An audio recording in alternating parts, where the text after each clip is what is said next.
আরেকটা বিষয় হচ্ছে লাইভের একটা বিষয় ছিল আপনাদের যে আয়েশা রাদিয়াল্লাহু আনহু নির্যাতিতা ছিলেন কিনা।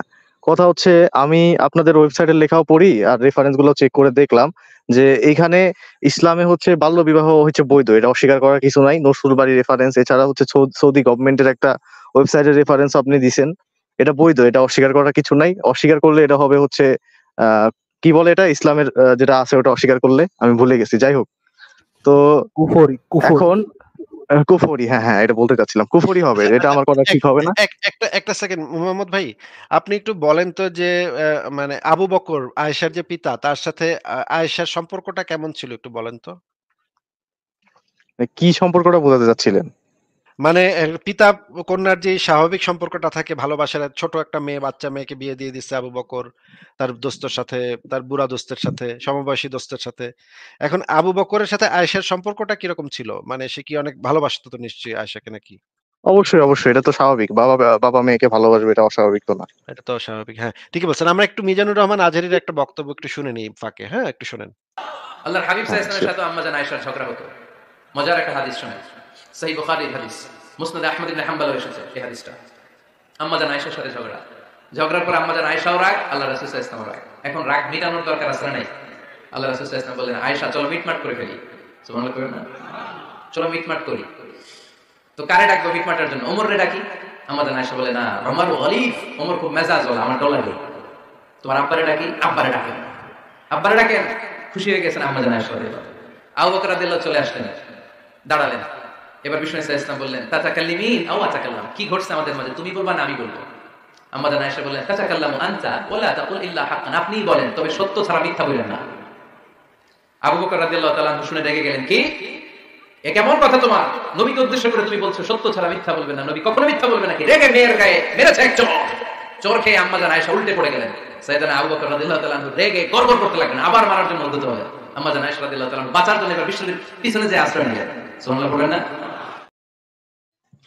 আচ্ছা, আমরা যে জিনিসটা দেখলাম যে একটা বাচ্চা মেয়ে, এই ঘটনাটা কি ঘটছিল? ঘটনাটা আমি আপনাকে প্রমাণ দেখাতে পারি এই মুহূর্তে, কিন্তু এটা অনেক দীর্ঘ হয়ে যাবে। ঘটনাটা ঘটছিল মুহাম্মদ আর দাসী মারিয়া কিপ্তিয়ার সাথে হাফসার বিছানায় আকাম করতে গিয়ে ধরা পড়ছিল। এবং হাফসা এসে আবু আয়েশাকে সেই জিনিসটা বলে দিছিল। এই কারণে আয়েশা এবং হাফসা ২ জন মুহাম্মদের বিরুদ্ধে বিদ্রোহ ঘোষণা করছিল। তখন হাফসাকে মুহাম্মদ তালাক, তাহারিমের এক, তাহারিমের ইয়েস, এক। ইয়েস, তালাক ওকে ওকে। পর্যন্ত দিছিল হাফসাকে, মুহাম্মদ তালাক পর্যন্ত দিয়ে দিছিল। আবারও বলছি মোহাম্মদ মানে হাফসাকে তালাক পর্যন্ত দিয়ে ফেলছে এই ঘটনার প্রেক্ষাপটে। এবং এরপরে আবু বকরকে ডাকছে হচ্ছে গিয়ে মিটমাট করার জন্য আয়েশার সাথে। আবু বকর আয়েশা যেই জিনিসটা আপনারা দেখলেন যে আয়েশা নিশ্চয়ই বাচ্চা মেয়ে তখন, কম বয়সী একটা কম বয়সী একটা মেয়ে। সে নিশ্চয়ই ভাবছে এটা যে তার বাবা তো নিশ্চয়ই তার পক্ষে অন্তত কথা বলবে। তার নবী যে দাসীর সাথে হাফসার বিছানায় গিয়ে দাসীর সাথে লাগালাগি করে, এটা তো অন্তত তার বাপ তো অন্তত বাপ তো তার পক্ষে থাকবে, তার পক্ষে দাঁড়াবে। কিন্তু খুবই আফসোসের সাথে দেখা গেল যে আ আবু বকর আয়েশা অন্য আরেকটা কারণে, যেটা একটা ফালতু একটা জিনিস যেটা নিয়ে আয়েশাকে মারধর করা শুরু করল। হুম? তখনই নিশ্চয়ই আয়েশা বুঝতে পারল যে এই বাপের কাছে কোনো বিচার চেয়ে আসলে কোনো লাভ নাই। এখন আপনি একটু মোহাম্মদ আব্দুল্লাহ ভাই, আপনি একটু বলেন তো যে আবু বকরের একটা হাদিস আছে যে এই হাদিসের ভিতরে বলা হচ্ছে যে মোহাম্মদ সম্পর্কে যদি কেউ কটূক্তি করে তার শাস্তিটা কি? এটা একটু জানেন আপনি? বলেন তো। এটা শাস্তি তো অবশ্যই মৃত্যুদণ্ড হওয়া মনে হয়। হ্যাঁ, এটার শাস্তি হচ্ছে মোহাম্মদ সম্পর্কে যদি সামান্য কটূক্তিও করে, এমনকি মোহাম্মদের জামার একটা বোতাম যদি ময়লা ছিল এটা যদি কেউ মুখ দিয়ে উচ্চারণ করে, তাহলে তাকে কি করতে হবে এটা কি আপনি জানেন? নাকি আপনাকে আমি দলিল দেখাবো? না না না, সাতিমে রাসূল তো, এটা আমি জানি, সমস্যা নেই। দলিল মোহাম্মদের দেখাতে হবে না। জামার একটা বোতাম ময়লা ছিল এটা যদি কেউ বলে তাহলে তাকে মেরে ফেলার বিধান আছে নাকি? হ্যাঁ আছে।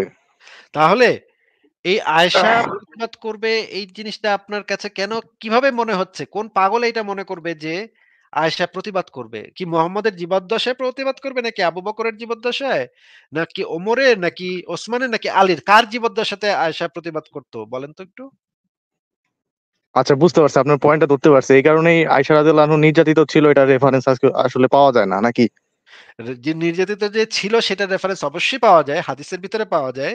ও না, ওইটা ওইটা চিপা আমি পড়ে চাপার দেখছি, ওই যে চিপা একটা চাপার ভিতরে পাওয়া যায়। চিপা চাপার ভিতর দিয়ে অত খুব স্ট্রং, সুন্দরভাবে চিপা অত চাপার স্ট্রং ভিতর, রেফারেন্স নাই। চিপা-চাপার ভিতর দিয়ে আয়েশা খুব সুন্দর করে বইলা গেছে সবকিছু। হ্যাঁ? যা বলার, যা বাঁশ মারার বাঁশ সে মাইরা গেছে। হ্যাঁ?